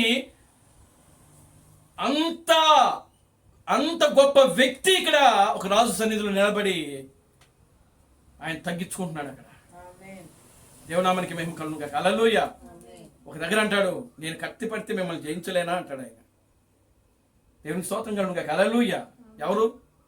పౌలు ఏమంటాడో తెలుసా? నేను కానీ కత్తి పడితే మిమ్మల్ని జయించలేనా? ఆమెను, హల్లెలూయా. జయించగలడు పౌలు. ఎందుకని? ఆ శక్తి సామర్థ్యాలు పౌల్లో ఉన్నాయి. ఎవరితో అయినా మాట్లాడగలిగే శక్తి సామర్థ్యము ఉంది ఆయనకు. ఎందుకంటే సకల విద్యలో ఆయన ప్రావీణ్యత కలిగిన వాడు. ఆమెను, హల్లెలూయా. ఏ రాజుతో అయినా సరే, ఏ మంత్రితో అయినా సరే, ఏ అధికారితోనైనా సరే పౌలు మాట్లాడడం మొదలు పెడితే ఇక వాళ్ళు మాట్లాడలేరు. ఇక అంత జ్ఞానం కలిగిన వాడు. కానీ దేవుడు ఆ జ్ఞానాన్ని తీసివేసి మరలా దేవుడు ప్రియులారా పూర్తిగా పాత నిబంధనలో ఉన్న ఆ యెహోవాయే, ఆ అగ్నిస్తంభమే యేసుక్రీస్తు అని తెలుసుకునేలాగా మరలా 3 సంవత్సరములు ఆయన అరేబియా ఎడారిలోకి వెళ్ళి మరలా దేవుని చేత బోధించబడిన వాడై మరలా తిరిగి వచ్చాడు ఆయన వాక్యాన్ని బోధించడానికి. చూసారా? దేవునికి స్తోత్రం కలుగును గాక, హల్లెలూయా. ఆమేన్, హల్లెలూయా. ఎందుకంటే మనిషి హృదయం ఆయనకు తెలుసు, ఆయన ఎరిగి ఉన్నాడు. చూడండి, యేసు పక్షమున నిలుచుట అనే సందేశంలో క్రీస్తు బెనహం మాట్లాడుతున్నాం. మరొక వర్తమానంలో యేసు పక్షమున నిలుచుట అనే వర్తమానంలో మాట్లాడుతున్నాం. ఇప్పుడు మనము ఆ దినమున సంఘముతో ప్రారంభించి తీసుకుని ఎడలా కేవలం ఇప్పుడు వారేమి చేశారు దాని కొరకు ఒక 5 నిమిషాలు దానిని మనము తరువాత భవిష్యత్తును గురించి నాకు కలిగిన దర్శనమును నేను నీకు చూపించగలను. ఇప్పుడు ఆది సంఘము పెంతుకోస్తు వద్ద ప్రతిష్ఠింపబడి ఉన్నది. మరియు ఎక్కడైతే యేసు 12 మందిని ఏర్పరచుకుని ఉన్నాడో అచ్చట పరిశుద్ధాత్మపై కుమరింపబడి ఉన్నది. అయితే వారిలో ఒకడు తప్పిపోయాడు. మరియు ఆ స్థానంలో తీసుకున్నట్లు వారు మత్తీయాను ఎన్నుకున్నారు. మరియు పరిశుద్ధాత్మ రావడానికి ముందు అదంతయు క్రమములో ఉండనంత వరకు వేచి ఉన్నారు.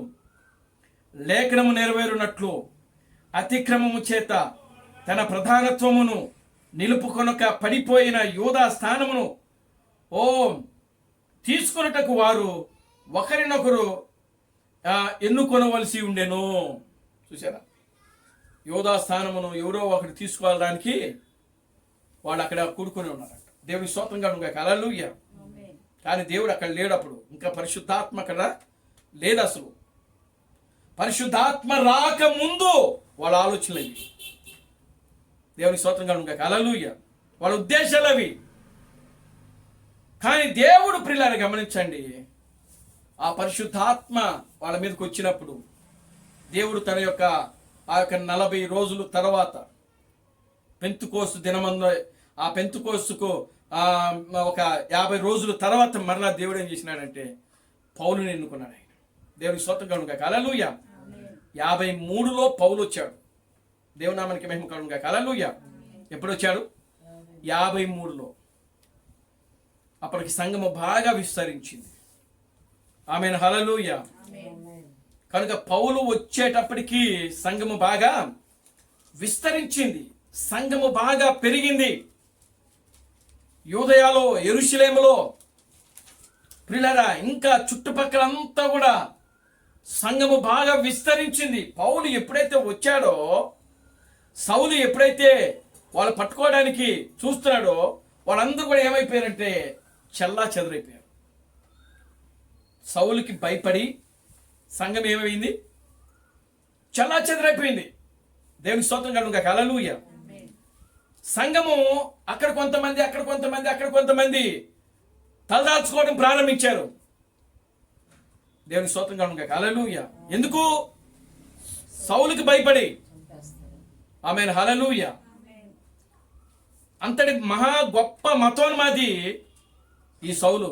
దేవుని స్తోత్రం కలుగుగాక హల్లెలూయా. ఈ రోజు వీళ్ళే ఉందిలే అని. ఆమేన్ హల్లెలూయా. కనుక అసలు మతోన్మాదం ఏంటో బైబిల్లోనే ఉంది. దేవునామానికి మహిమ కలుగుగాక హల్లెలూయా. తన మతము కోసము, తన సిద్ధాంతము కోసము, తన దేవుడి కోసము ఎంతకైనా తెగించి ముందుకెళ్ళగలిగిన వ్యక్తి సౌలు. దేవునికి స్తోత్రం కలుగుగాక హల్లెలూయా. కానీ అతను అలాగే ఉంటే ఆయన ఏమి కూడా ఆధ్యాత్మికంగా పొందుకోలేడు. కనుక అదే సాధనము తిరిగి ఆధ్యాత్మికంగా అది కానీ మారితే ప్రియులరా, దేవుని కోసం ఆయన ఎన్ని కార్యాలు చేశాడంటే నిజంగా అంత గొప్ప కార్యాలు చేశాడు. దేవుని స్తోత్రం కలుగుగాక హల్లెలూయా. ఆమేన్ హల్లెలూయా. ఎటువంటి గొప్ప కార్యాలు అంటే ఎన్నడూ అపోస్తలుల యొక్క చరిత్రలో పౌలు చేసినటువంటి కార్యాలు. ఆమేన్ హల్లెలూయా.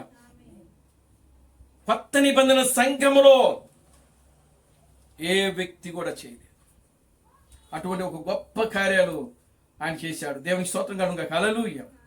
ఆమేన్ హల్లెలూయా. యేసు పక్షమున నిలుచుట అనేటువంటి సందేశంలో ఆయన మాట్లాడుతున్నాడు. ప్రియమైన దేవుని బిడ్డలారా,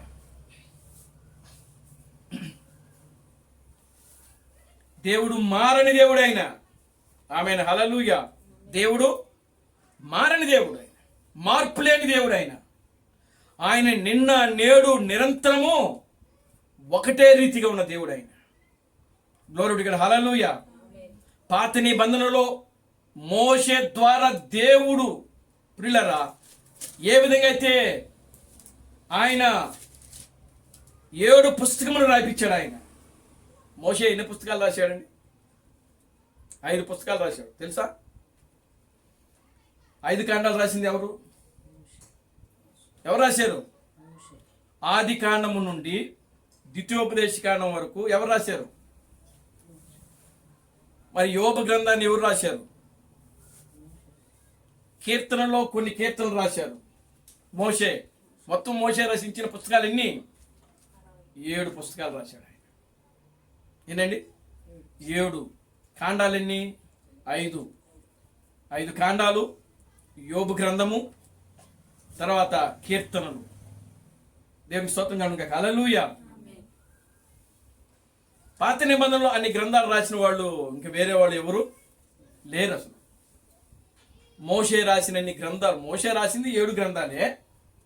ఆ 7 గ్రంథాలు కంటే ఇంకా ఎక్కువ ఎవ్వరు కూడా రాయలా. దేవుని స్తోత్రం కలుగును గాక. హల్లెలూయా.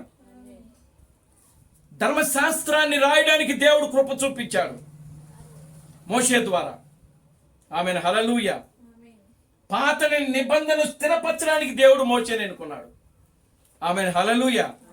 ధర్మశాస్త్రమును పాత నిబంధనను స్థిరపరచుటకు దేవుడు ఎవరిని ఎన్నుకున్నాడు? మోషేను ఎన్నుకున్నాడు. కొత్త నిబంధన స్థిరపరచుటకు, కొత్త నిబంధనలో అనేక పుస్తకములు రాయుటకు, కొత్త నిబంధన పుస్తకములు రాయుటకే దేవుడు ఎవరిని ఎన్నుకున్నాడంటే పౌలుని ఎన్నుకున్నాడు. Amen. Hallelujah. Glory to God. Hallelujah. కొత్త నిబంధన పుస్తకమును, దాని ఆ కొత్త నిబంధన సంఘమును స్థిరపరచుటకు, కొత్త నిబంధన పుస్తకమును రాయుటకు, కొత్త నిబంధనను స్థిరపరచుటకు దేవుడు ఎవరిని ఎన్నుకున్నాడు? పౌలుని ఎన్నుకున్నాడు. క్రీస్తు ప్రణామం చెప్తున్నాడు. హెబ్రీలకు రాసిన పత్రిక అనే సందేశంలో క్రీస్తు ప్రణామం మాట్లాడుతున్నాడు. నేను నమ్ముతున్నాను, నేను విశ్వాసం ఉంచుతున్నాను. అదేమిటంటే దేవుడు పాత నిబంధనలో మోషేను ఒక ధర్మశాస్త్రం రాయుటకు, ధర్మశాస్త్ర గ్రంథమును స్థిరపరచుటకు, పాత నిబంధనను స్థిరపరచుటకు దేవుడు మోషేను ఎన్నుకున్నాడు. అదేవిధంగా కొత్త నిబంధన స్థిరపరచుటకును, కొత్త నిబంధన సంఘమును స్థిరపరచుటకును, అనేక పుస్తకములు రాయుటకును దేవుడు పౌలును ఎన్నుకున్నాడు అని మాట్లాడుతున్నాడు ఆయన. దేవుని స్తోత్రం కలుగును గాక. హల్లెలూయా. ఆమేన్. హల్లెలూయా. కనుక ప్రియులారా చూడండి, దేవుడు ఎన్నిక, దేవుడు ఆలోచన, దేవుడు తలంపు, దేవుని యొక్క ప్రణాళికలో ప్రియులారా ఎవరు ఎప్పుడు రావాలో, ఎవరు ఎప్పుడు వచ్చి సంఘములో చేర్చబడాలో, ఎవరు ఎప్పుడు వచ్చి వాళ్ళకి ఇవ్వబడిన సువార్తను ప్రకటించాలో, ఎవరు ఎప్పుడు వచ్చి హతసాక్షులు అవ్వాలో, ఎవరు ఎప్పుడు వచ్చి ప్రియులారా దేవుని కార్యాల్లో పాల్గొనాలో అవన్నీ కూడా దేవుడు ముందుగానే ఎరిగి ఉన్నాడు. ఇప్పుడు పేతురు అనొచ్చు, ప్రభువా మేము మత్తీయని ఎన్నుకున్నాం కదా. దేవుని స్తోత్రం కలుగును గాక. హల్లెలూయా అని ఒకవేళ పేతురు అనుకోవచ్చు. కానీ పేతురు యొక్క మాట అక్కడ చెల్లదు. అధికారము ఇచ్చాడంతే, కానీ తాళము ఆయన చేతిలో ఉంది. దేవుని స్తోత్రం కలుగును గాక. హల్లెలూయా. ఆమేన్. హల్లెలూయా. కనుక ఇప్పుడు చూడండి, దేవుడు అనాథ సంకల్పములోనే ఆయనకు ఉచితమైన కృప ద్వారా, ప్రేమ ద్వారా, దయతో మోషేని ఎన్నుకున్న దేవుడు, పౌలుని ఎన్నుకున్న దేవుడు ఈ చివరి దినాల్లో నిన్ను నన్ను ఎన్నుకున్నాడు. దేవుడు క్రీస్తు థామస్సుని ఎన్నుకొని ఈ నిత్య నిబంధనను క్రీస్తు థామసు ద్వారా మనకి ఇచ్చాడు ఆయన. ఆమేన్. హల్లెలూయా. పాత నిబంధన మోషే ద్వారా వస్తే, క్రొత్త నిబంధన ఏమండి పౌలు ద్వారా వచ్చింది. నిత్య నిబంధన ఎవరి ద్వారా వచ్చిందంటే క్రీస్తు థామసు ద్వారా వచ్చింది. దేవుని స్తోత్రం కలుగును గాక. హల్లెలూయా. ఆమేన్. హల్లెలూయా. ఆయన ఈ నిత్య నిబంధనను క్రీస్తు థామసు ద్వారా స్థిరపరిచాడు. 7 ముద్రలు, 7 ఉరుములను స్థిరపరిచింది ఎవరు? క్రీస్తు థామసే. ఆమేన్. హల్లెలూయా. 7 ఉరుములు బోధించాడు క్రీస్తు బడహం. కానీ అవి ఏంటో సంఘం అప్పుడు గ్రహించలేదు. Glory to God. హల్లెలూయా. బోధించాడు. 7 ఉరుములు అంటే 7వ ముద్ర. చూడండి, 7వ ముద్ర, 7వ ముద్ర మొట్టమొదటిగా ఇప్పింది ఆయన. దేవుని స్తోత్రం కలుగును గాక. హల్లెలూయా. ఆ 7వ ముద్రలో ఏముంది? 7 ఉరుములు ఉన్నాయి. 7 దేవుని కుమారులు ఉన్నారు అక్కడ 7వ ముద్రలోనే. తర్వాత 7 ఉరుములు అంటే కొత్త నామమే.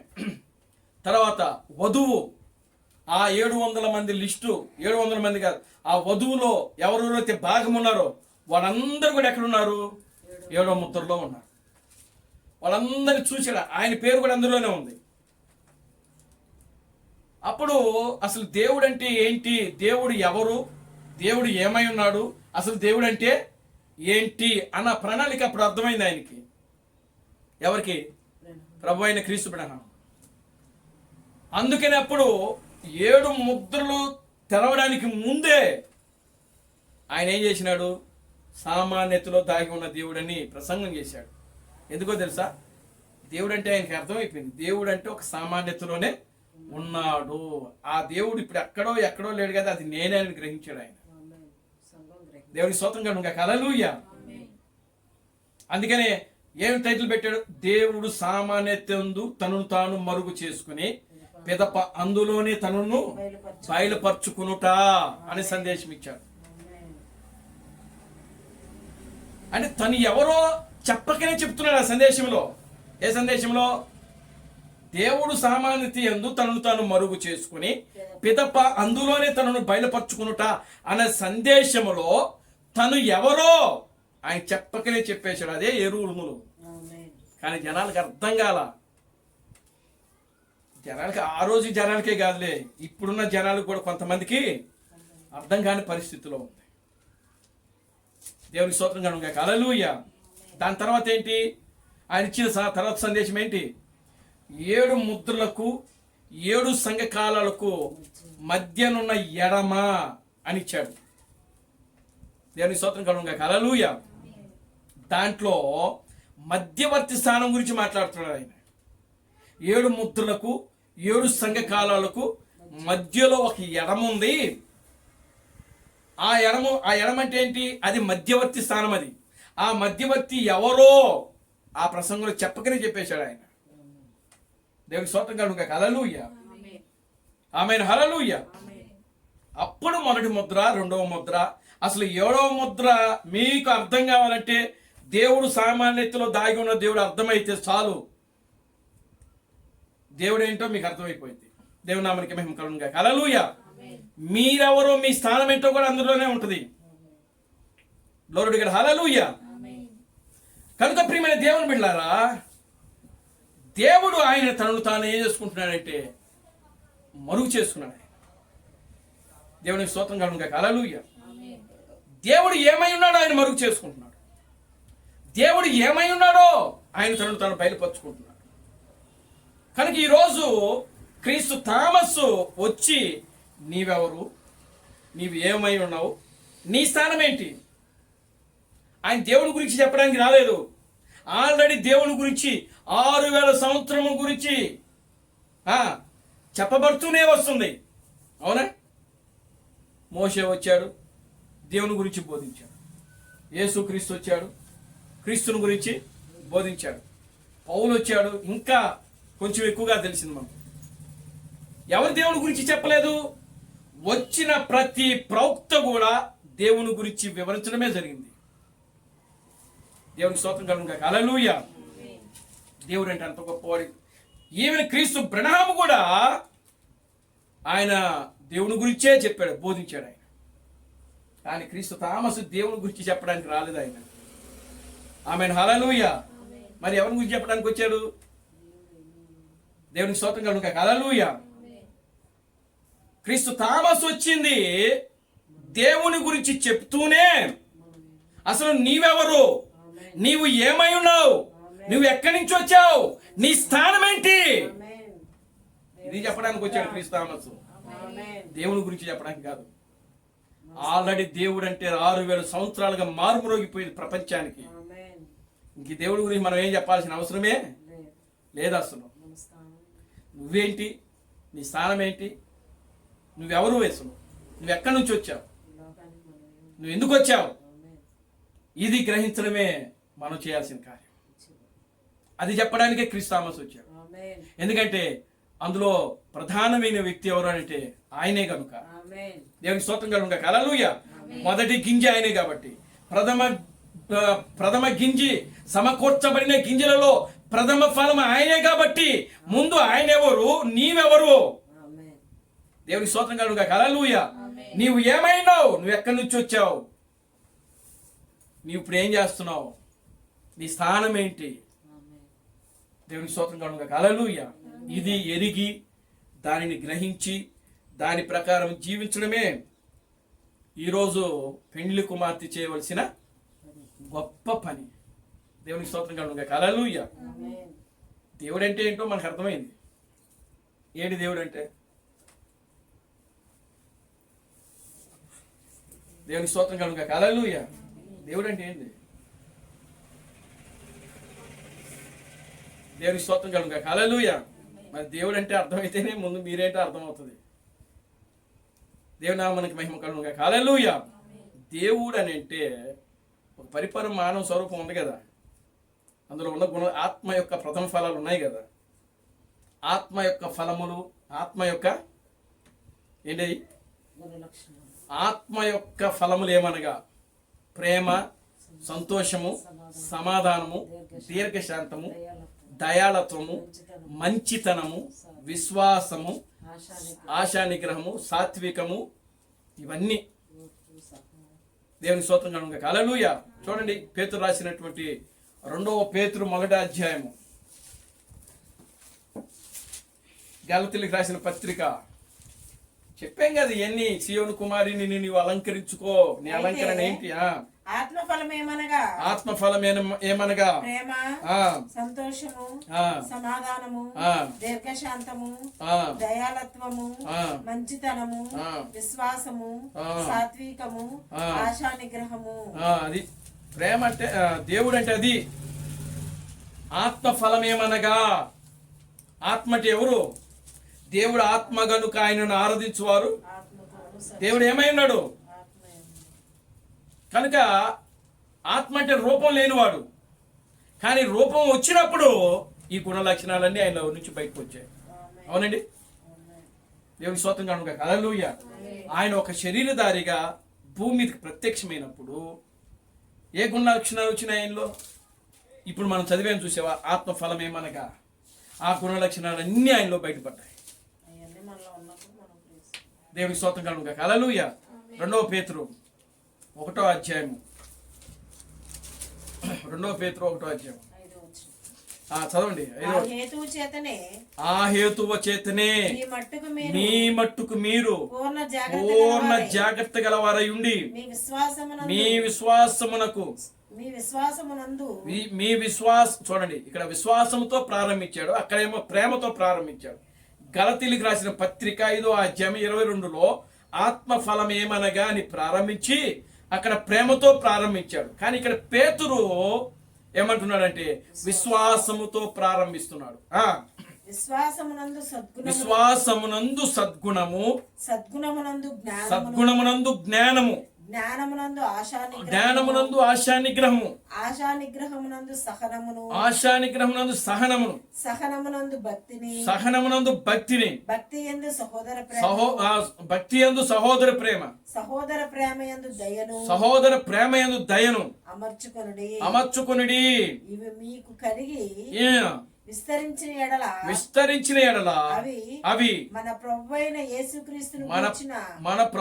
యేసుక్రీస్తును గూర్చిన అనుభవ జ్ఞాన విషయములో మిమ్మును సోమరులైనను నిష్ఫలులైనను కాకుండా చేయును. ఇది ఎవనికి లేకపోవును వాడు తన పూర్వ పాపములకు శుద్ధి కలిగిన సంగతి మర్చిపోయి గుడ్డివాడవును, దూరదృష్టి లేని వాడవును. అది దేవునికి స్తోత్రం కలుగును గాక. హల్లెలూయా. కనుక ప్రియులారా, ఇంకా మత్తయి సువార్త 5వ అధ్యాయము అక్కడ 10 ధన్యతలు చెప్పాడు ఆయన. అసలు పెండ్లి కుమార్తెకు ఉండాల్సిన గుణ లక్షణాలు ఏమిటో 2000 సంవత్సరాల క్రితమే చెప్పేశాడు ఆయన. ఏమండి, దేవుని స్తోత్రం. చదవండి.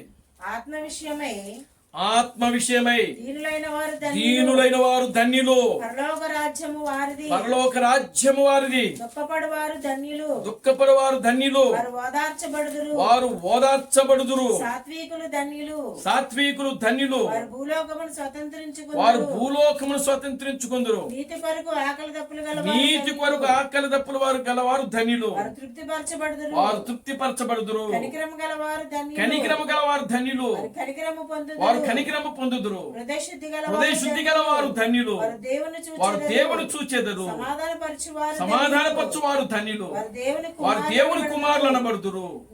నీతి నిమిత్తమై హింసించబడు వారు ధన్యులు. పరలోక రాజ్యము వారిది. నా నిమిత్తము జనులు హింసించి మీ మీద అబద్ధముగా చెడ్డ మాటలు పలుకున్నప్పుడు మీరు ధన్యులు. సంతోషించి ఆనందించుడి. పరలోకమందు మీ ఫలము అధికమగును.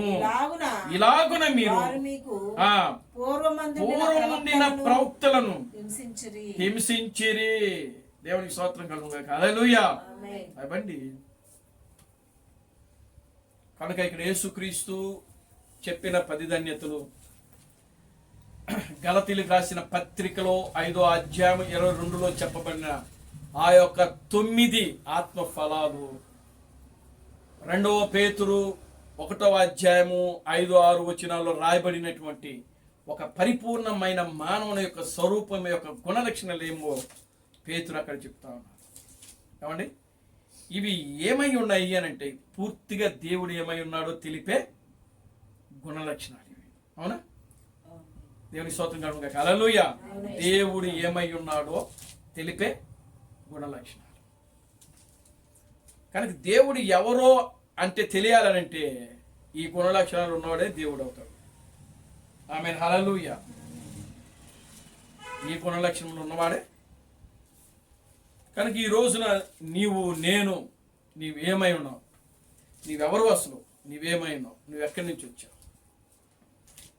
అని తెలుసుకోవడమే ప్రియులారా. ఆ విధంగా దేవుని యొక్క క్రీస్తు స్థానంలోనికి నేను రాగలిగినప్పుడు ప్రియులారా, ఆ యొక్క వాక్యములో ప్రవక్తలు ఏ విధంగా అయితే చెప్పబడి ఉన్నాయో ఆయన చెప్తున్నాడు కదా, నీ రాజు సాత్వికుడు, దీనుడు, గాడిదను యూదుడు పౌలు యూదుడై ఉండి ఆయన ఒక దేవుని స్థానంలో ఉన్నట్లుగా మాట్లాడుతాడు. దేవుని స్తోత్రం కలుగుగాక. హల్లెలూయా. అన్ని జనులమైన మనము క్రీస్తు స్థానంలో ఉన్నాం. చూడండి, పౌలు యూదుడు.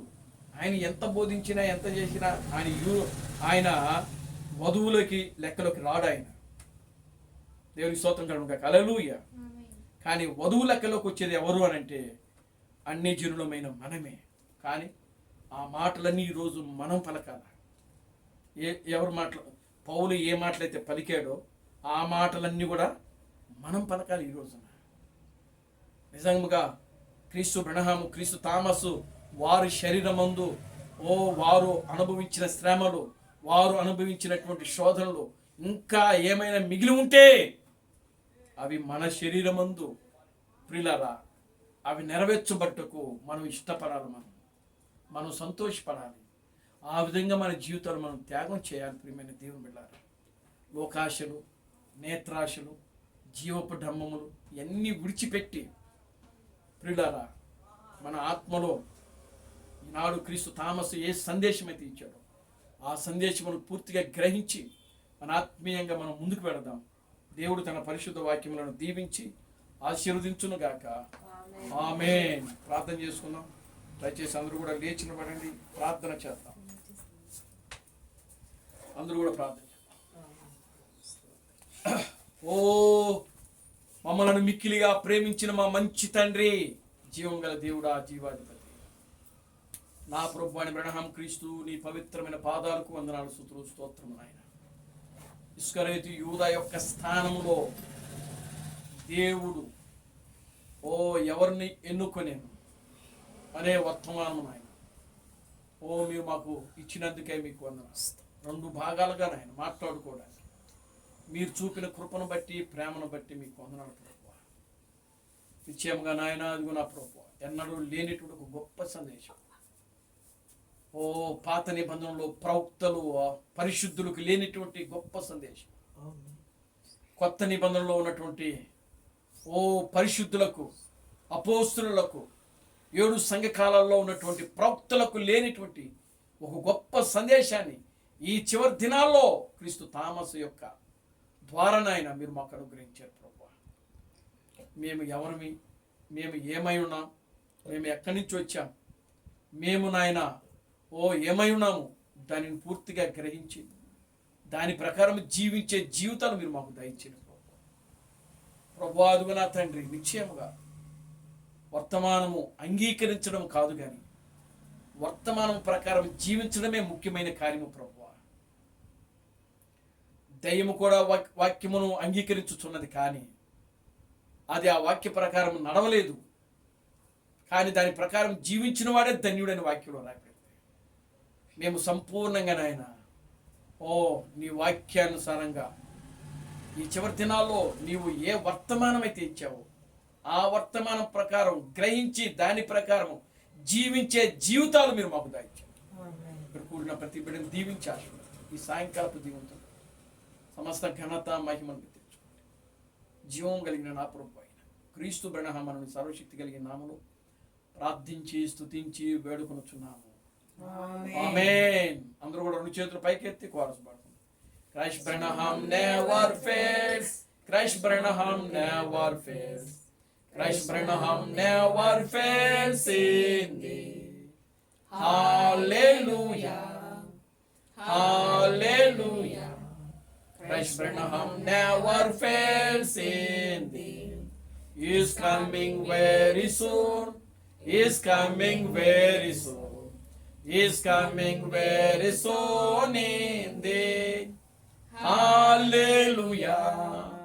Hallelujah.